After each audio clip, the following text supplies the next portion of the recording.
সুপ্রিয় দর্শক শ্রোতা, অ্যাট লেইজার চ্যানেলের পক্ষ থেকে আমি উত্তম কুমার মৃধা সবাইকে জানাই প্রীতি ও শুভেচ্ছা।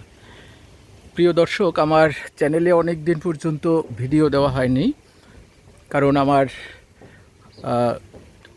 চাকরির প্রমোশনজনিত কারণে একটু ব্যস্ত ছিলাম। তো পদোন্নতি পরবর্তী পদায়ন একটু দূরে হওয়ায় আমি ভিডিও দিতে পারিনি। তো আজকে আমার ছাদের একটা দৃশ্য সবার সাথে একটু শেয়ার করার জন্য খুব ইচ্ছা হলো।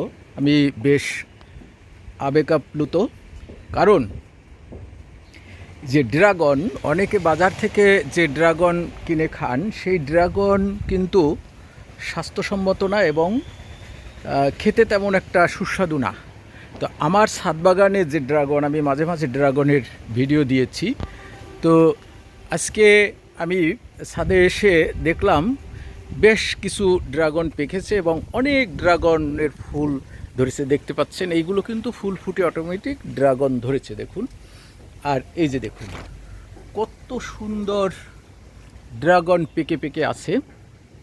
তো দেখুন প্রতিটি ড্রাগন কত হৃষ্টপুষ্ট হয়ে আছে। দেখুন দু একটি অবশ্য পুষ্ট হয়নি, তো সব পরিপুষ্ট হবে না পরাগণজনিত কারণে, কিন্তু তাতেও আমার কমার্শিয়াল না, এটি ব্যক্তিগতভাবে খাওয়ার জন্য আমার ছাদ বাগানে যে ড্রাগন, সেই ড্রাগনের দেখুন কত সুন্দর দৃশ্য, কত ড্রাগন পেকেছে। অবশ্য এপাশে কিছু ড্রাগন কিন্তু আমি আগে ছিঁড়ে ফেলেছি, ভাবলাম যে কয়েকটি ড্রাগন হয়তো বা পাকছে, কিন্তু আমি ওপাশের দিকে যাইনি। এই যে দেখুন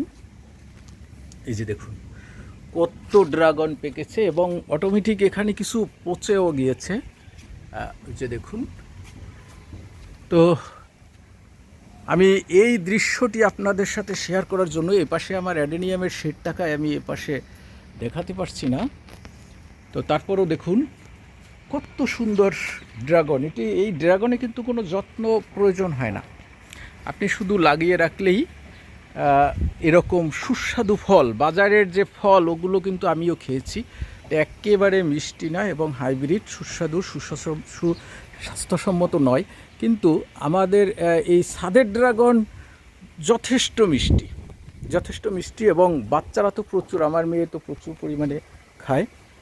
তো দেখুন, তো এরকম আপনারা কিন্তু ছাদ বাগানে ড্রাগন লাগিয়ে আপনারা সুস্বাদু ড্রাগন পেতে পারেন। তো যদি কোনো পরামর্শ প্রয়োজন হয় ভিডিওর নিচে কমেন্ট করবেন, আমি আপনাদের সাহায্য করার চেষ্টা করব, আমার জ্ঞানে আর কি, যতদূর আমি জানি। প্রিয় দর্শক, সবাই ভালো থাকুন, সুস্থ থাকুন, সকলকে ধন্যবাদ।